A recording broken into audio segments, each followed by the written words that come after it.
Hey, Going buddy. on? Your How cat are was ya? your cat was entertaining me. It's all good. Oh yeah, yeah. He makes his way into every episode, and So, he gets more use out of this director's chair behind me more than I do. oh, that's true. Okay. So how's it going? Good man.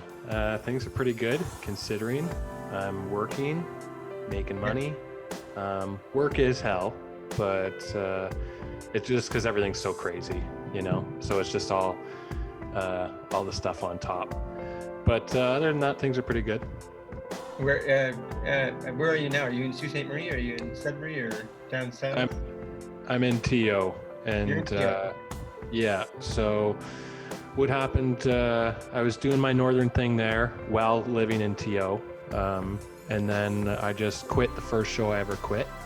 It was some crummy tier F in North Bay, and yeah, I just like reached my breaking point, and then 2 days later, I got a call from Brian Kring, who I'm sure you know.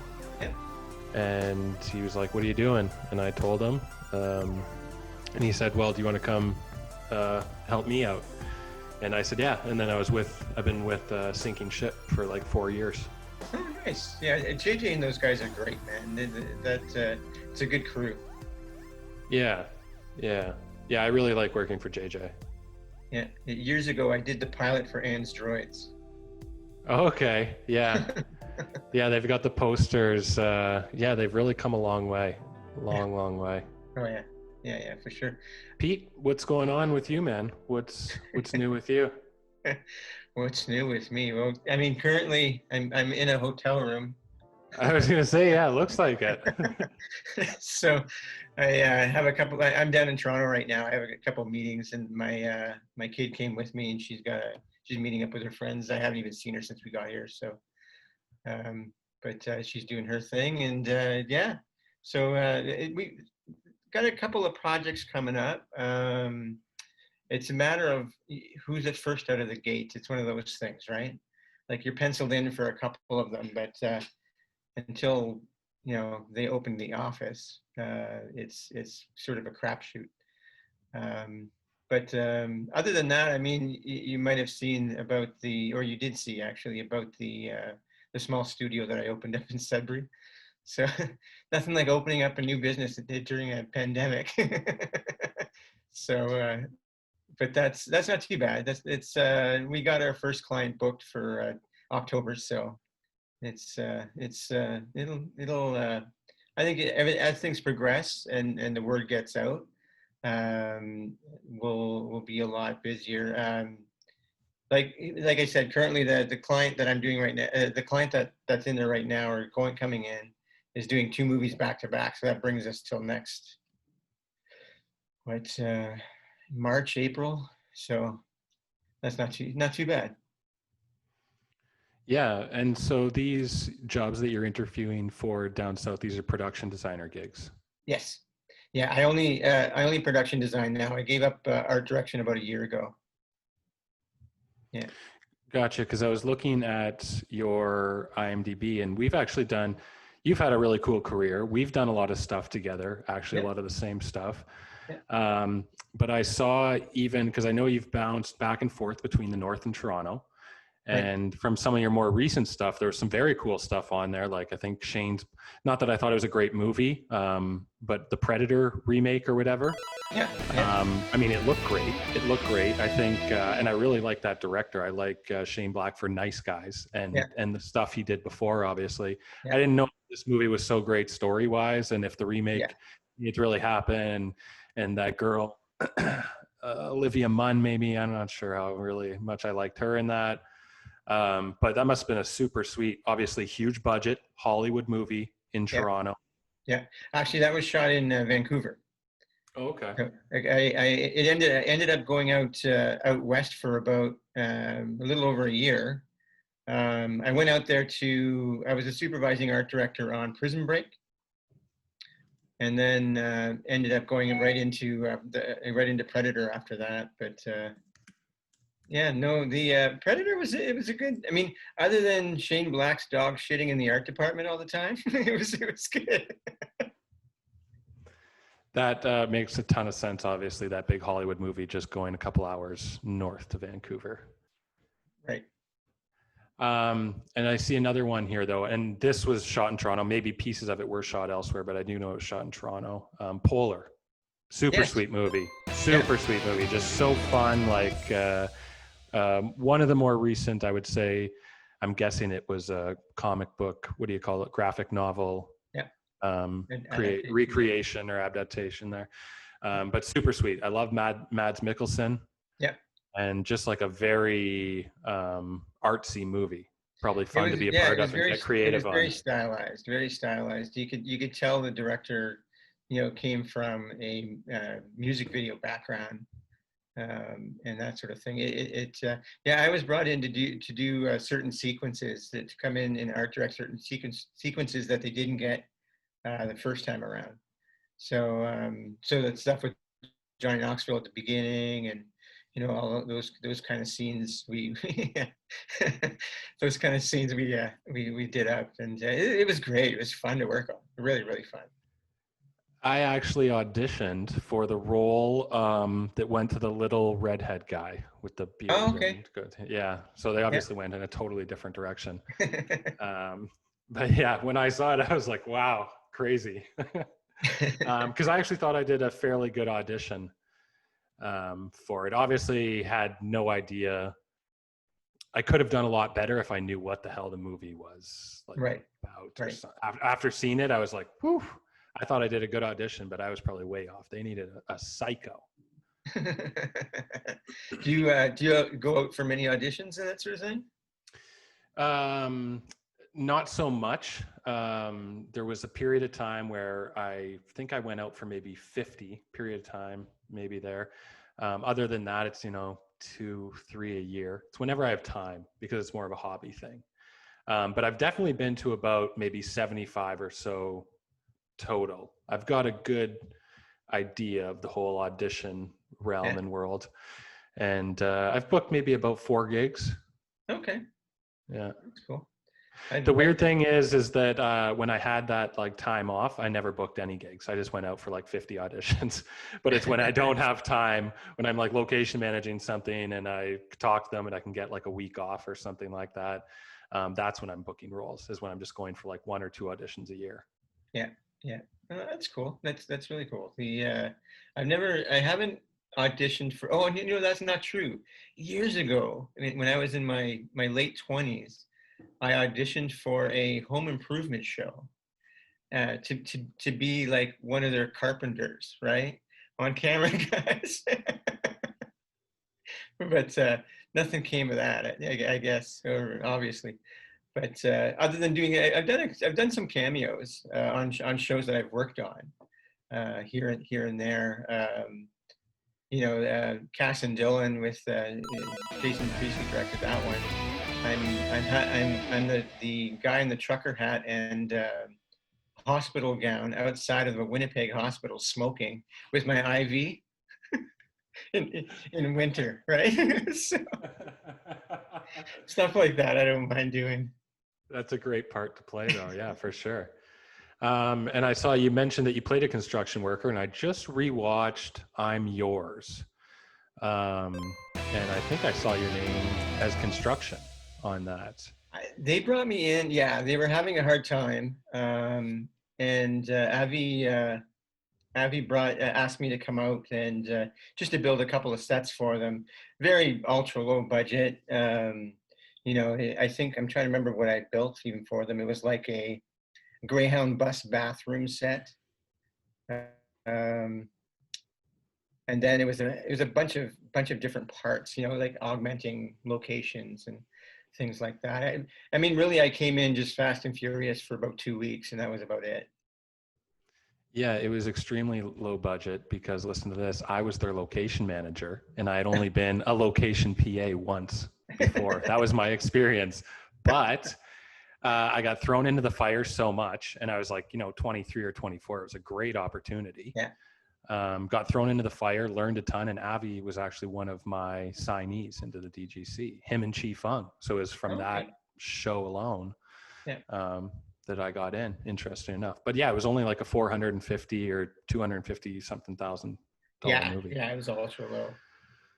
And the production designer just hid out in his hotel room all day. So Oh man, yeah, I learned so much stuff on that. Good experience, bad experience, but yeah. one of those ones I'll always remember because it had such a huge impact on my life. Well, I mean, at the very least, if it's a bad experience, you know what not to do next time, right? That's everything that's what I mean about it threw me into the fire, and that's everything I learned. And I was just thinking about it the other day, how I remember promising this garage because we need to do poor man's process, because I changed the date on him a million times, and we finally got so close. And I'm like, this is it. He's like, you're not going to change again? I'm like, nope, this is it. This is it. This is it. And it still changed. And I was like, oh man. And just all this, but yeah, it's, I don't know. That was a lot of important lessons to learn, burn to learn kind of thing. That's right. Because you get asked to do a lot of darker stuff, which seems to be your wheelhouse kind of thing. But oddly enough, you did season 1 of Letterkenny, which would be the totally different. It was, you know what? Letterkenny was pretty straightforward as far as the design goes and that sort of thing. I tried to bring in as much production design as I could in a sense that, how the different factions that live there, how their areas look in the bar, for example. You know what I mean? It's the skids all look like this, and the jocks all look like this, and that sort of thing. So, but yeah, really, I mean, honestly, it wasn't a huge challenge design-wise, and the Mark called me for the second season, but by that point, I think that's when I was working out west. I think I was on Prison Break or something like that, and I just wasn't able to make it back to help them out with that season. So. And what would Sal do? Kind of another comedy. Oh, I'm so upset that didn't go anywhere. Luckily Bell ended up releasing it, but that one I really liked. I really sunk my teeth into what would Sal do. Yeah. Yeah, that was a lot of fun. And have you been able to production design anything for the 90s or the 20s and 30s?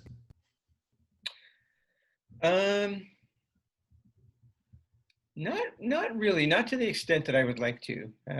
I've done like flashback stuff and things like that. As for the 90s, I'm trying to think. I've done a lot of 80s stuff, like 80s retro kind of slasher movies and things like that. But I feel like the 90s might be kind of a hard scene to describe. Like, how would you design the 90s? Grunge? Like, all I think about is grunge. Yes, grunge is big. It depends on what aspects you're looking at, and if you're looking at, say, the music industry, there's a very specific look to the 90s.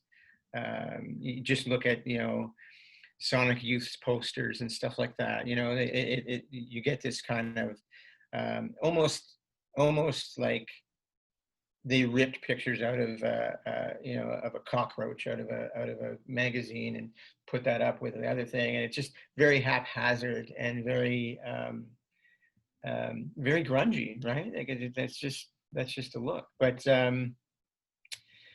but from a design sense, the 90s are actually lacking its own design. It doesn't, we're coming out of such a strong design era in the 80s. And people it took, I would say, at least half the 90s just to get over the 80s. And then we were looking forward to the end of the world at year 2000, right? So so the 90s itself, I wouldn't say has a specific design sense. Yeah. Yeah, I totally get what you're saying with all that. We've worked together a lot. Like we said, you worked, I know you worked in Hollywood, you said Vancouver. Yeah. But where did you kind of get started? Where did your love of filmmaking, or how did you fall into the industry? I fell into the industry. I'm one of those people who never intended to work in film. I sort of fell into it.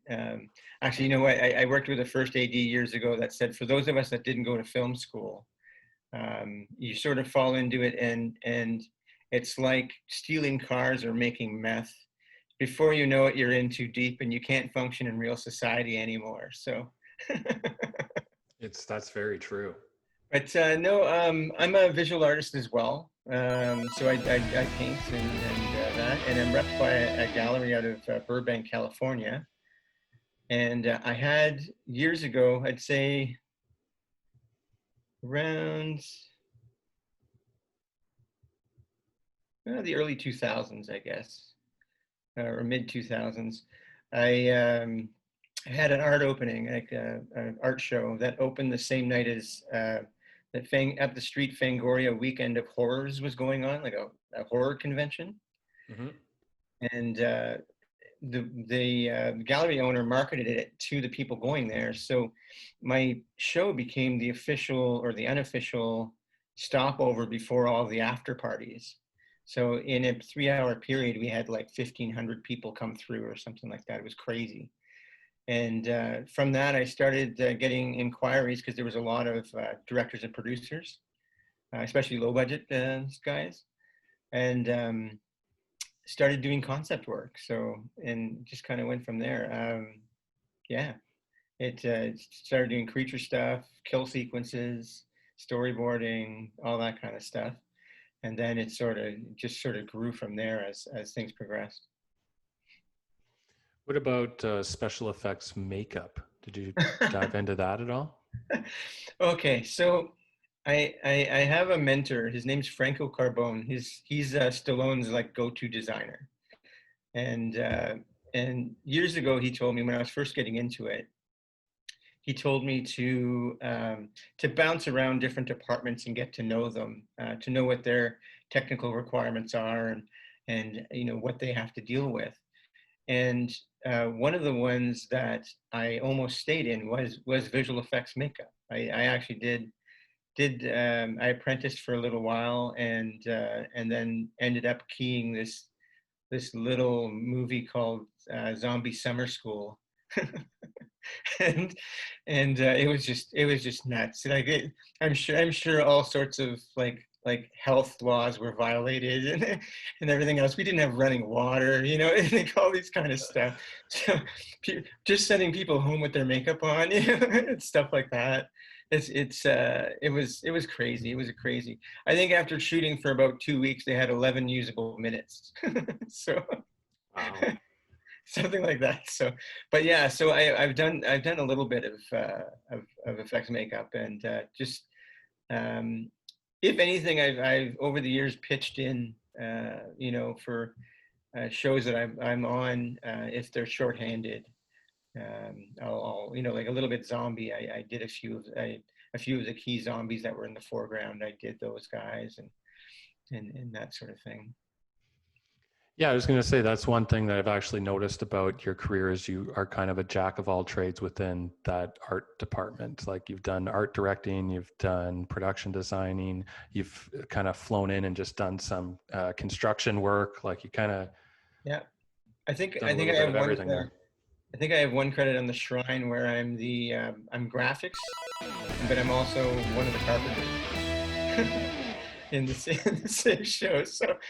And it was funny because the producers were walking through as we were building stuff. I'd met them up in the office doing graphic work and that sort of thing, and then you know, a couple of days later they were walking through the shop and there I am, you know, building coffins, and they're like, "Weren't you just upstairs?"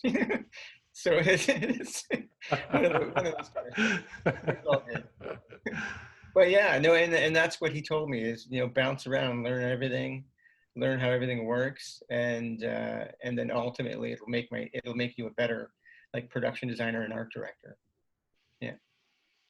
Yeah, that kind of is a little bit goes for locations as well. You kind of got to know a little bit about everybody's department to make it all work in its entirety, kind of thing, which is why a lot of location people go on to be producers, I guess, eventually, That's or true. PMs. Yeah. even too. But my very first project, the one that I did before I'm Yours, was Collaborator. Oh, okay. And I think you were art director on that.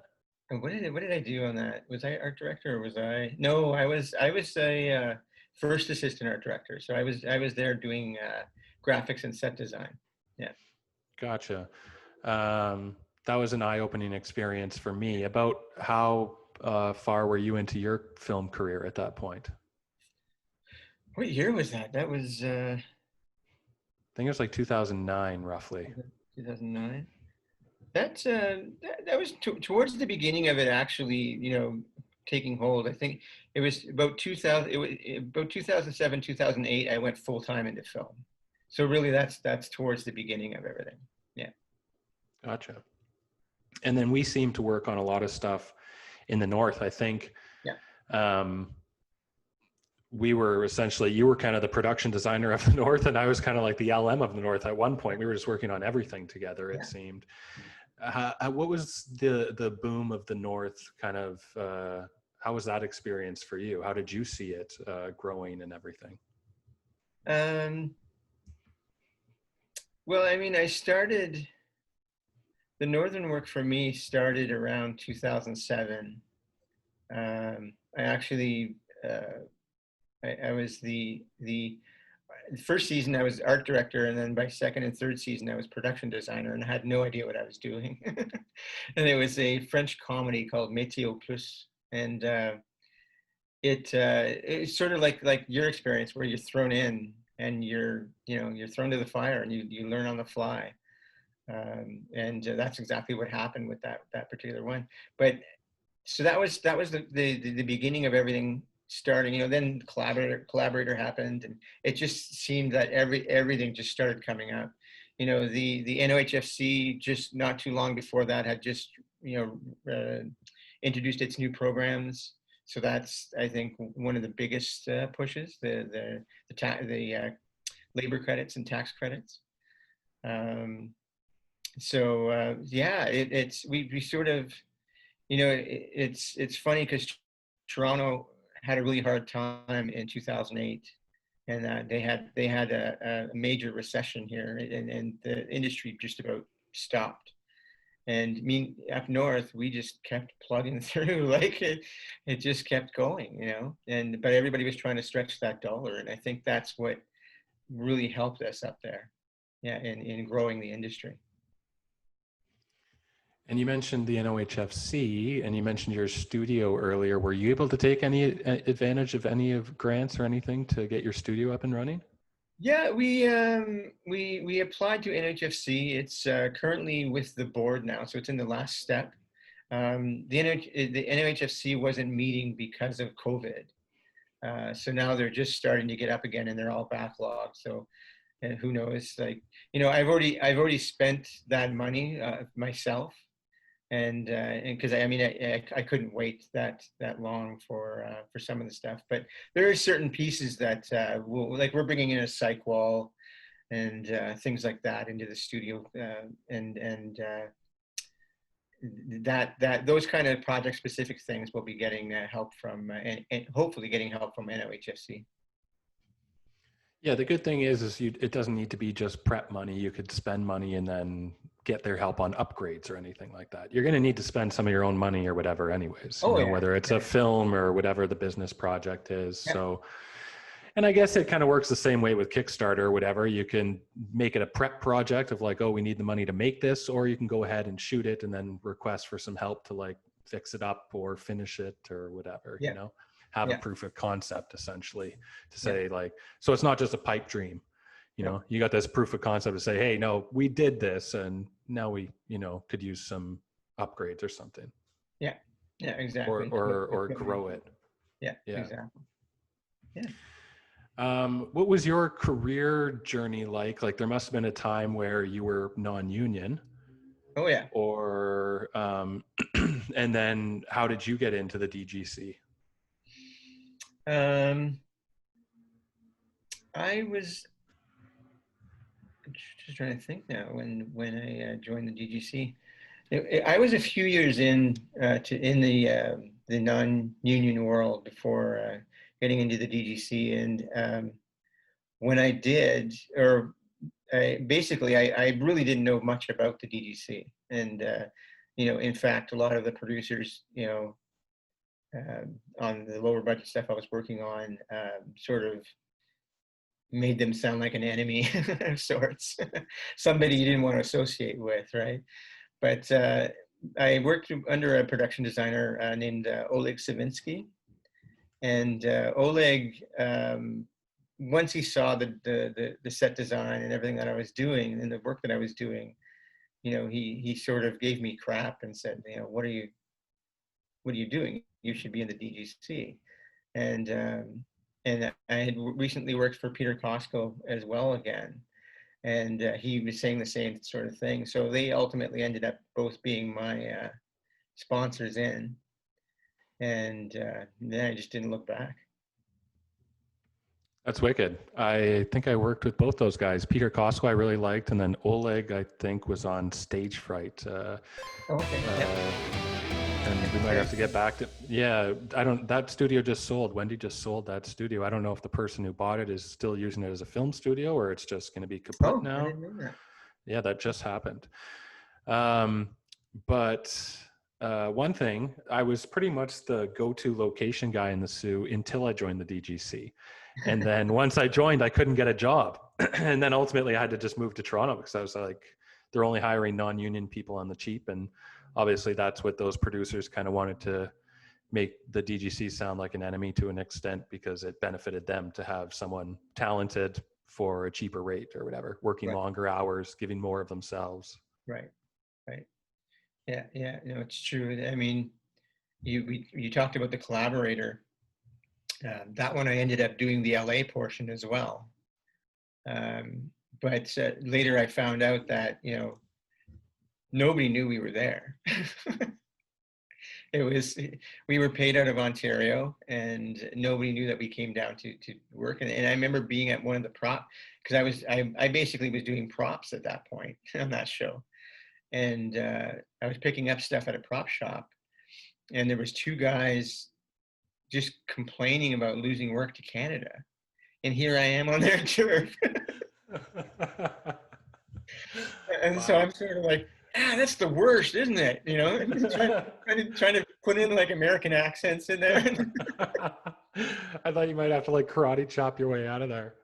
No, exactly. So, but yeah, so they try to get away with stuff. And you know what? I think they prey a little bit on the naivety of new people coming in, which is unfortunate. Yeah.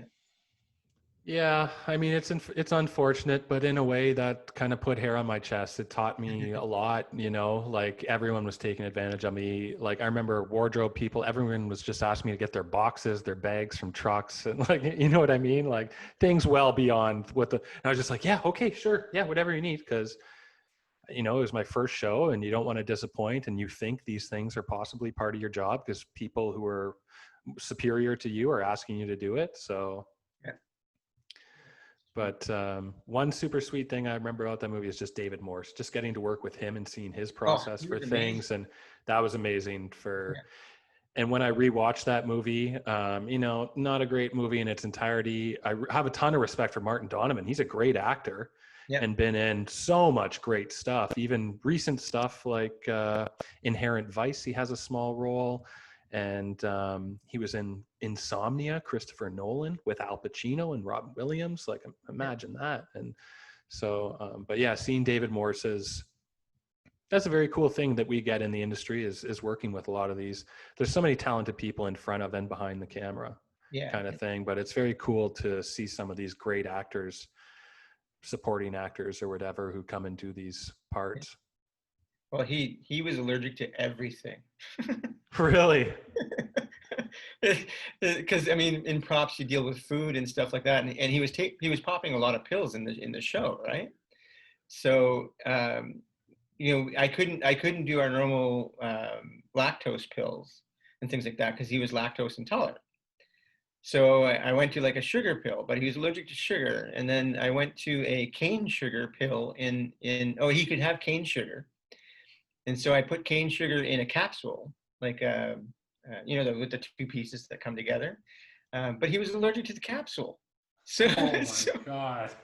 ultimately, I was scraping scraping the little dots off certs, and that was the pills that he was taking.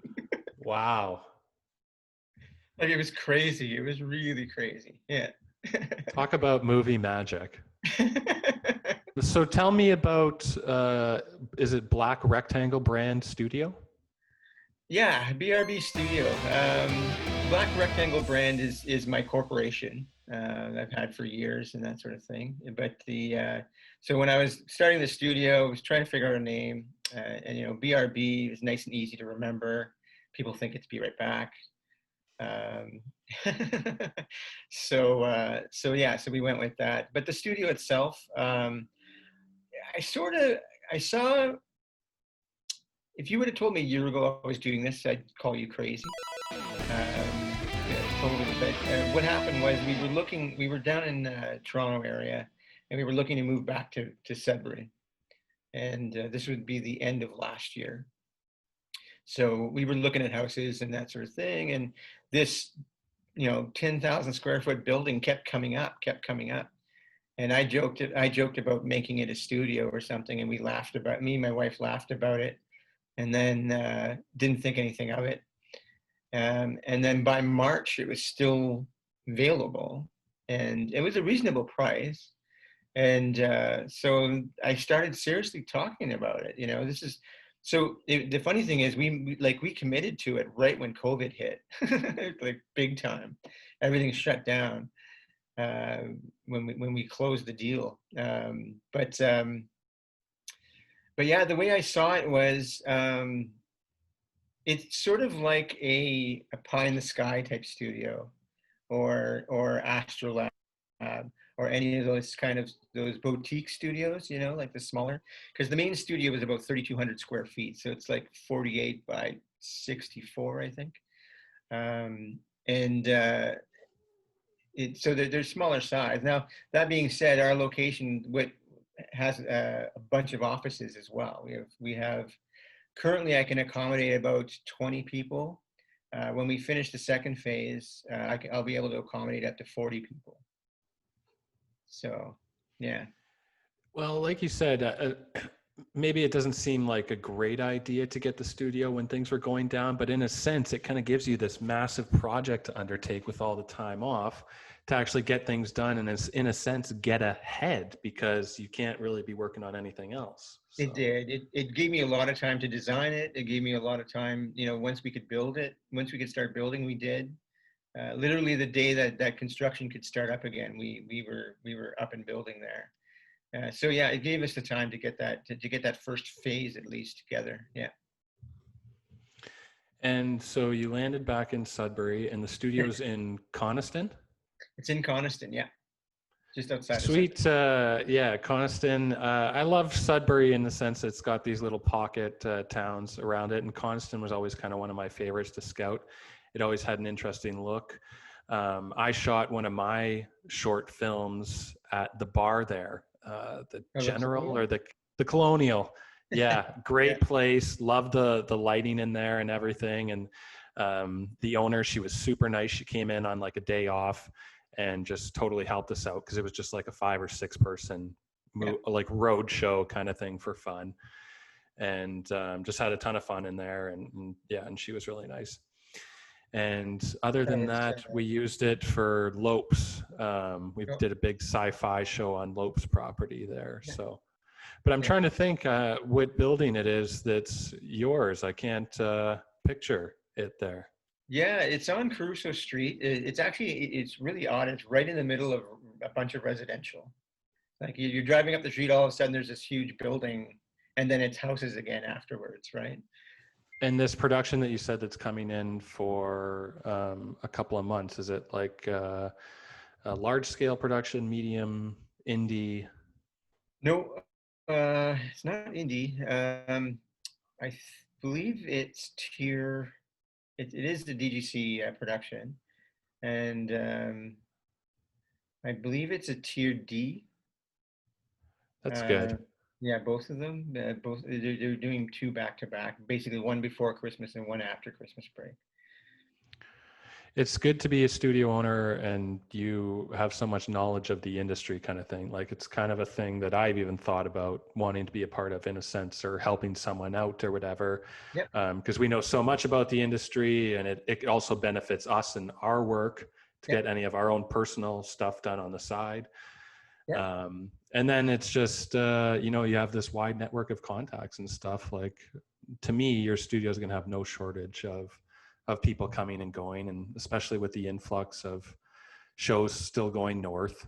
Yep. And Yeah, and I mean that was the intention, is with the time in between shows, like say we have a month or even a couple months in between shows or something, it would be great to.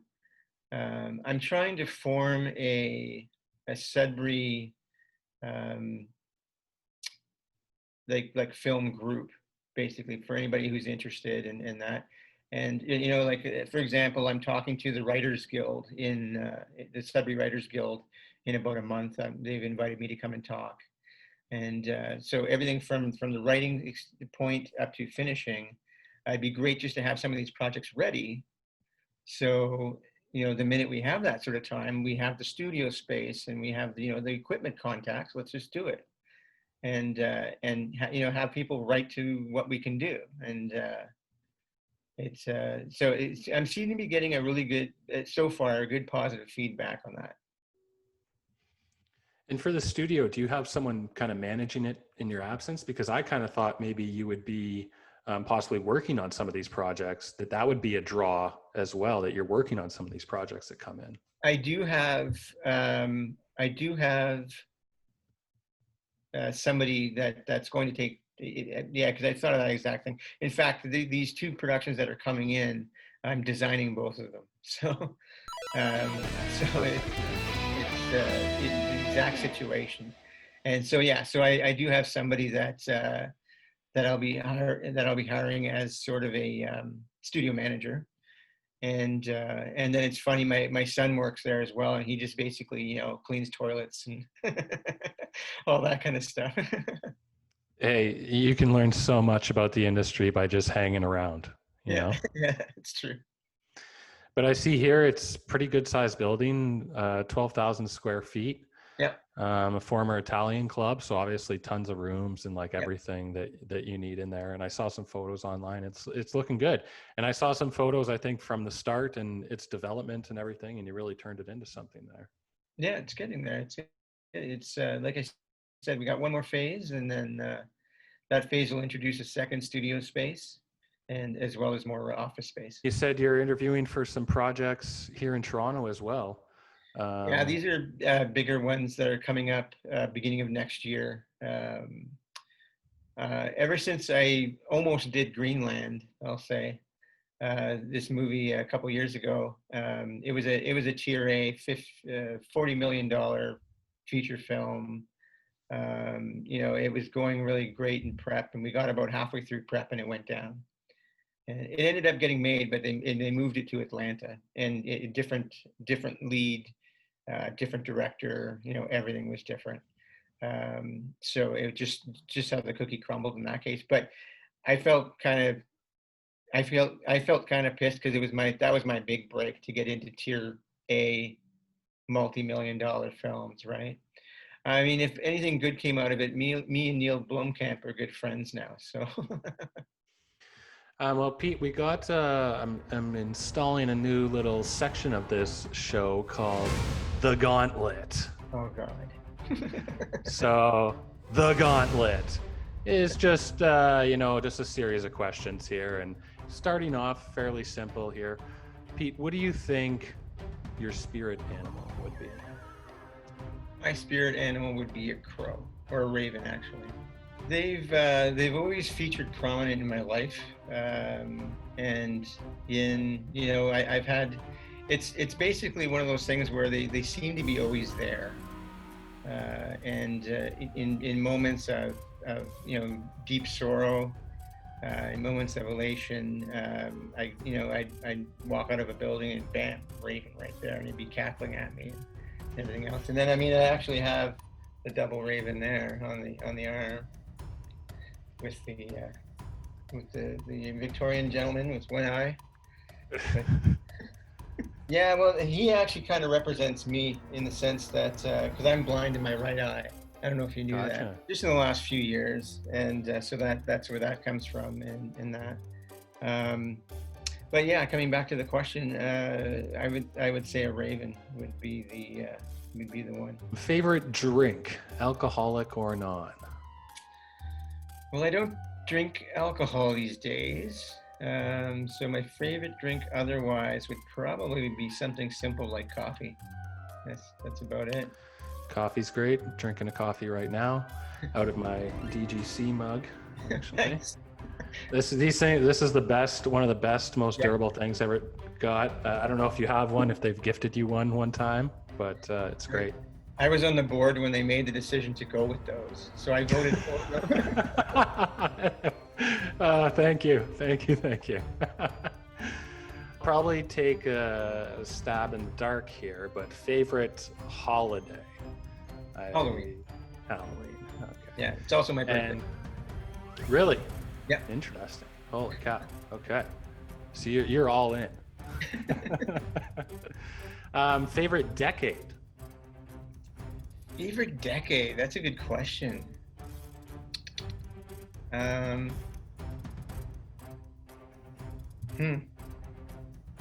funny thing is, I think my favorite decade would probably be the late 20s, early 30s, even though I didn't live then. But just design-wise, Art Deco and all that was huge, and it was they were coming out of Edwardian design, and it was just my sort of aesthetic kind of thing at that point. But if I had to choose it in my lifetime, definitely the 90s. Next question: where does the time go, Pete? You tell me. Good enough for me. What shape is the sky? What shape is the sky? I would say the sky is circular or like spherical. Yeah, that's probably what I would go with as well. Which apocalyptic dystopia is most possible? This is zombies, cannibals, like Black Mirror stuff, Hunger Games, Mad Max.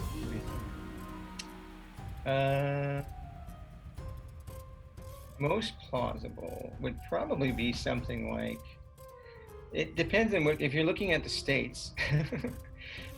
most plausibly would be Hunger Games.